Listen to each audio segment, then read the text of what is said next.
At tulad po ng ating nababanggit kanina mga kabombo, makakausap po natin ang dating nagsilbi bilang Chief ng Philippine National Police at 4-star General Nicolas Torre III, ang kasalukuyan pong General Manager ng Metropolitan Manila Development Authority. Thank you so much for joining us. Magandang umaga po sa inyo and welcome sa Bombo Radio Philippines, sa Bombo Network News, General Nick Torre III, sir.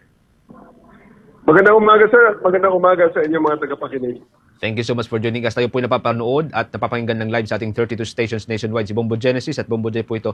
Unahin ko po yung naging assessment po ninyo sa aftermath po ng o resulta po ng mga bagyo at mga pag-ulang dulot po ng habagat, sir. Tumambad po sa atin sa Metro Manila ang napakalawak po na, I believe, ang tawag ko dito, mga ilog ng basura, General? Sa ngayon naman ay nasa assessment na tayo ng unang pagbaha, ng unang bugso ng mga ulan at mga pagbaha in the past week. At ngayon naman ay naghahanda na ulit tayo sa panibagong mga weather disturbances na na-forecast ng Pag-asa. So sa ngayon ay tuloy nating ino-audit yung mga areas kung saan ay meron pa rin natirang mga problem areas gaya ng sa south ng Manila, Parañaque, Las Piñas, kung ano mga nangyari dyan. At pagkatapos, tinitingnan din natin na at dapat na ma-maintain yung mga pag-ease up ng mga flooding incidents sa ibang areas naman na dati ay binabaha ng todo, gaya ng areas ng Quezon City at ng Camanaba. Pero yung pinuntahan po ninyo dyan sa may part ng Parañaque area, General, parang biglaan ho yata na lumubo yung napakaraming basura sa isang ilog ho dyan? Waterway?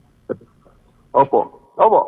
Well, kasi ang waterway is medyo makipot na channel yan, Pero, napakarami ng basura na nakita natin dyan dahil biglang pumasok after na nadala ng tides yun.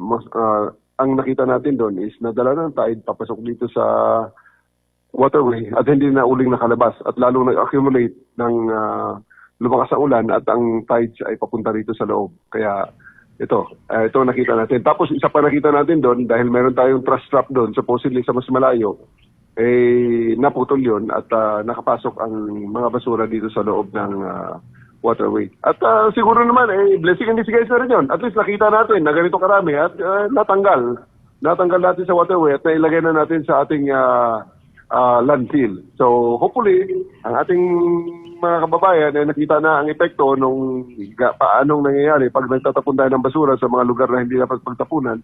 Kaya sana ay ma-prevent na ang ganitong occurrences. And so far, naayos na po yun, sir? Natanggal na po ng mga basura na yun?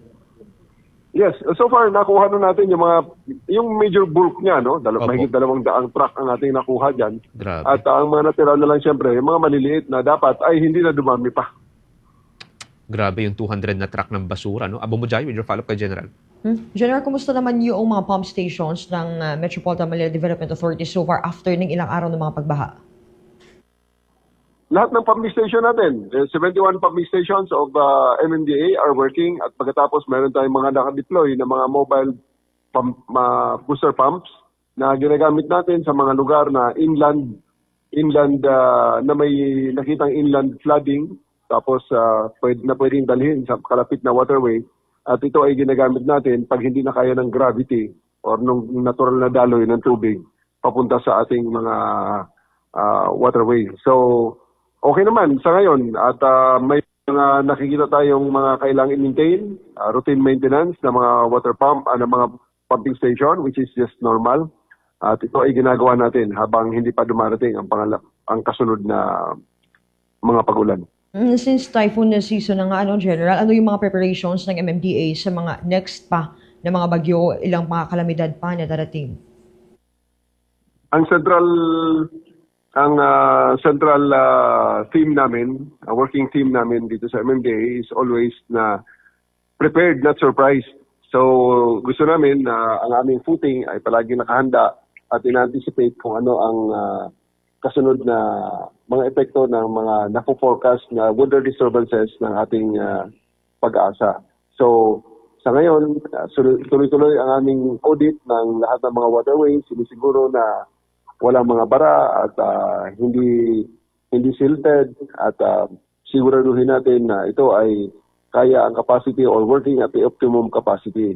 Pagkatapos, meron din tayo nakapreposition na mga tauhan natin na ready na mag-deploy yung Oplan Manananggal na tinatawag namin, na ready i-deploy sa mga lugar na specifically ay magkaroon ng mga pagbara ng mga inlet ng ating mga waterways, yung iba pang mga lumilitaw na problema pag dumarating na ang tubig. At ang pangatlo ay meron kaming mga nakapreposition din ng mga assets sa mga lugar na baka mga ilangan na in-anticipate natin ng mga ilangan ng rescue ang ating mga kababayan if ever na tumaas pa rin ang tubig at kailangan na nilang ilikas sa mas ligtas na lugar. Okay, Mamo Jen? Sir, doon sa may part naman Manila Bay ho pala, parang isinara ho yata yung sa may Dolomite Beach lately dahil sa napuno din po ng basura. No? Eto, nahakot na po ba ito so far? Yes, nakita rin natin na meron ding mga napadpad na mga basura dito sa Dolomite Beach at sa paligid niya. At ito ay patuloy nating hinahakot. Kahapon, nag-deploy na kami ng mga trucks din at mga tauhan para kunin ang mga basurang ito. So, we'll update you pag nakompleto na. At ito naman ay isa ring major na operations namin. One last topic na lamang po, General, bago namin kayo pakawalan. Si Apollo Kibuloy, meron pong extradition para po sa kanya. Kayo po ang nanguna doon sa manhunt. Ilang araw ho na manhunt ito. Isa sa pinaka matagumpay na manhunt dyan sa may part po ng Mindanao area. Anong reaction po ninyo dito sa extradition kay Kibuloy, sir? Well, gusto kong i-highlight lang at bigyan ng credit ang aking mga kasamahan na sumama sa akin sa isang napakabigat na operasyon noong time na yon sa Davao para hanapin si Apollo Kibuloy doon sa kanyang KOJC compound.